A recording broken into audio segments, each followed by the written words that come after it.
নাগরিক অধিকার রক্ষা সমিতি সিআরপিসি ও হিউম্যানিটি ফাউন্ডেশনের উদ্যোগে মঙ্গলবার শিলচরের বড় মসজিদ বাণিজ্যিক ভবনে অবস্থিত হিউম্যানিটি ফাউন্ডেশনের কার্যালয়ে ১৯৮৬ সালের ভাষা শহীদ দিবেন্দু দাস যিশু ও জগন্ময় দেব জগনের স্মরণে শ্রদ্ধাঞ্জলি সভা অনুষ্ঠিত হয়। অনুষ্ঠানে প্রধান অতিথি হিসেবে উপস্থিত ছিলেন আসাম বিশ্ববিদ্যালয়ের প্রাক্তন উপাচার্য তপোধীর ভট্টাচার্য। শহীদদের প্রতিকৃতিতে পুষ্পার্ঘ্য অর্পণের পর বক্তারা ভাষা ও সাংস্কৃতিক পরিচয় রক্ষায় শহীদদের আত্মত্যাগের গুরুত্ব তুলে ধরেন।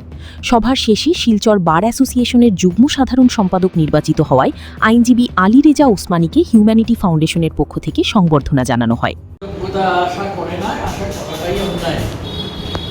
একটু আগে আমার ছাত্রী কাছে কলেজে মীনারা আমার ছাত্রী ছিল এবং পরে তো আমরা সবাই জানি প্রয়াত বুলবুল আমার বন্ধু এবং আমাদের যারা যুদ্ধে প্রাণ দেয় শুধু তারাই যে যুদ্ধ করে তা না, যারা হয়তো সেভাবে প্রাণ দেয়নি কিন্তু নিজের কাজের মধ্য দিয়ে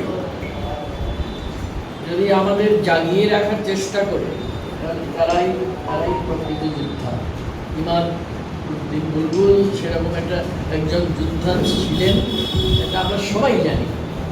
এবং যারাই আমরা আজকের এই দুরন্ত সময়ে জেগে থাকার চেষ্টা করি, আমি এটা বলছি না যে আমরা জেগে থাকবো, আমার এই আশাটা করতে ইচ্ছা হয় না আজকাল, তবুও আমি বলবো যে আমরা জেগে থাকার চেষ্টা করছি যারা, তারাই একটা যুদ্ধ পড়ে যাচ্ছে। কারণ এটা লুকিয়ে বলার কোনো ব্যাপার নেই যে আজকে চারদিকে যে পৃথিবীতে আমরা বাস করছি, এবং আমি পৃথিবী বলতে আমি আবার বরাক উপত্যকায় খুব ছোট করে আনছি, এই আশাপ্রদ কিছু না। যখন আজকে কথাবার্তা চলছিল মাঝখানে আমার ছাত্র আমার বাঁ দিকেই বসে আছে সাধন, সে আমার সম্পর্কে কিছু কথা বলেছে। তারপরে পৃথিবী আজাদ সভাপতি তিনিও কিছু কথা বলেছেন। আমি যা সামান্য চেষ্টা করি সেটার জন্য কোনো ধন্যবাদ আশা করি না। এই কারণে করি না, কারণ আমি মনে করি যে আমি যদি তা না করি তাহলেই আমি অন্যায় করছি। তো আজকে আমরা সবাই যে কারণে এসেছি একটু উপলক্ষ দরকার হয়। অনেকে তার পেছনের ইতিহাস আমাদের কাছে স্পষ্ট করেছেন, আমি দিকে একেবারেই যাব না। বড়বাবু এসে বললেন, স্যার অমুক এসেছেন। আমি বললাম কেন, কি আমি তো চিনি না। বললেন না, উনি ব্লকের রিপেয়ারিং কাজ। আমি নতুন জয়েন করেছি, একখানটা হয়েছে যেটা অফিসারি নিয়ম, যেটা আমি বললাম এখন তো ব্যস্ত আছি, ওকে বললাম বলতে পারবেন। আমি এসে খবরটা নিব কি কাজ কতটা, আমি কিছুই জানি না। তাই ভাবলাম কিছুক্ষণ বসে চলে যাবে। তারপর অফিস 1টার সময় যখন অফিস শেষ হলো তখন দেখি হাজির একদম। আমি অভিভূত হয়েছি ওই দিন তার প্রতি। এত সুন্দর অমায়িক ব্যবহার, এতক্ষণ তাকে বসিয়ে রেখেছি, মান অভিমান নেই।